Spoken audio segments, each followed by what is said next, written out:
Ahmedabad airport પાસે iconic road બનાવવામાં આવ્યો છે તો હાલ આ મહત્વપૂર્ણ સમાચાર સામે આવ્યા છે જ્યાં એરપોર્ટ સર્કલથી ઇન્દિરા બ્રિજ સુધી રોડ બનાવવામાં આવ્યો છે વીઆઈપી અવરજવરને કારણે આઇકોનિક રોડનું નિર્માણ કરવામાં આવ્યું છે સ્ટ્રીટ લાઇટ વોટર બોડી હોર્ડિંગનો સમાવેશ કરાયો છે મનોરંજનની પ્રવૃત્તિ માટે વિસ્તારનો વિકાસ કરવામાં આવ્યો છે તો હાલ અમદાવાદથી મહત્વપૂર્ણ સમાચાર સામે આવ્યા છે જ્યાં એરપોર્ટ પાસે આઇકોનિક રોડ બનાવવામાં આવ્યો છે એરપોર્ટ સર્કલથી ઇન્દિરા બ્રિજ સુધીનો આ રોડ બનાવવામાં આવ્યો છે વીઆઈપી અવરજવરને કારણે આ રોડનું નિર્માણ કરવામાં આવ્યું છે સ્ટ્રીટ લાઇટ વોટર બોડી હોર્ડિંગનો પણ સમાવેશ કરવામાં આવ્યો છે મનોરંજનની પ્રવૃત્તિ માટેનો વિસ્તારનો વિકાસ કરવામાં આવ્યો છે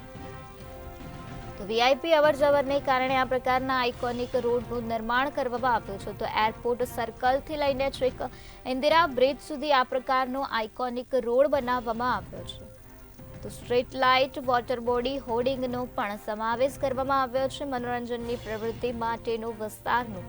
વિકાસ કરવામાં આવ્યો છે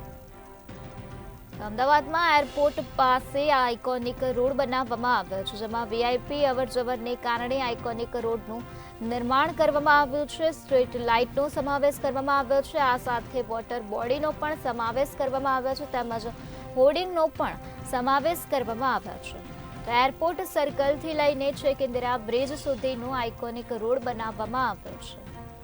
મનોરંજનની પ્રવૃત્તિ માટેનો વિસ્તારનો વિકાસ કરવામાં આવ્યો છે એરપોર્ટ પાસે આ પ્રકારનો રોડ બનાવવામાં આવ્યો છે જેમાં વીઆઈપી અવરજવરને ધ્યાને રાખીને આઇકોનિક રોડનું નિર્માણ કરવામાં આવ્યું છે તો એરપોર્ટ સર્કલથી લઈને ઇન્દિરા બ્રિજ સુધી આ રોડ બનાવવામાં આવ્યો છે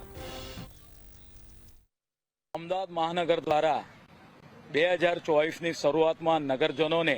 એક એરપોર્ટ સર્કલથી ઇન્દિરા બ્રિજ સર્કલ સુધીની એક આજે નવીન ભેટ મળવા માટે જઈ રહી છે આ ટોટલ જે રોડ છે તેની લંબાઈ 1.7 કિલોમીટર જેટલી છે આ રોડ એક આઇકોનિક પ્રોજેક્ટ તરીકે વિકસાવવામાં આવ્યો છે લગભગ 35 થી 40 કરોડના ખર્ચે જે ભૂતકાળમાં 40 મીટરનો હયાત રોડ હતો એ હાલમાં 60 મીટરના હયાત રોડ તરીકે સુંદર આકર્ષક રીતે વિકસાવવામાં આવ્યો છે જેમાં 7 મીટરનો સર્વિસ રોડ તદુપરાંત 2.5 મીટરની ફૂટપાથ રાખવામાં આવી છે પરિણામે આ વિસ્તારમાંથી જે પસાર થતા હશે એક વીવીઆઈપી માર્ગ છે અને આ વિસ્તારની સુંદરતામાં વધારો થશે આ વિસ્તારનું 15 વર્ષ માટે પીપીપી ધોરણે રાજહંસ નામની કંપની સાથે તેનું એમઓયુ કરવામાં આવ્યું છે એના અનુસંધાનમાં આ જે રોડ છે તેના પર અલગ અલગ સ્ટ્રક્ચર લગાવવામાં આવશે વોટર બોડી હોય ફાઉન્ટેન હોય તદુપરાંત એની સફાઈની ક્લિનિંગની વ્યવસ્થા તદુપરાંત સર્વિસ રોડ હોર્ડિંગ્સ આમ અલગ અલગ પ્રકારના વ્યવસ્થા સુનિશ્ચિત બસ સ્ટેન્ડ આ અંદર કરવાની અંદર આવી છે અને તેનો જે કરાર છે એમઓયુ કરવામાં આવ્યું છે પીપીપી ધોરણે વિકસાવવામાં આવ્યું છે એ 15 વર્ષના કરાર આધારિત તેમાં જે રાઇટ છે એડવર્ટાઇઝના એ 75% રાઇટ્સ રાજહંસ કંપની પાસે રહેશે અને 25%ના રાઇટ્સ અમદાવાદ કોર્પોરેશન પાસે રહેશે અને જ્યારે મહાનગરને જરૂરિયાત પડશે ત્યારે પૂરેપૂરા રાઇટ્સનો મહાનગર એનો ઉપયોગ કરી શકશે આ જે રોડ છે એ અમદાવાદનો આઇકોનિક ખૂબ જ બ્યુટિફિકેશન વાળો રોડ જાન્યુઆરીની શરૂઆતમાં મળવા જઈ રહ્યો છે આ રોડને આધારે આવનાર સમયની અંદર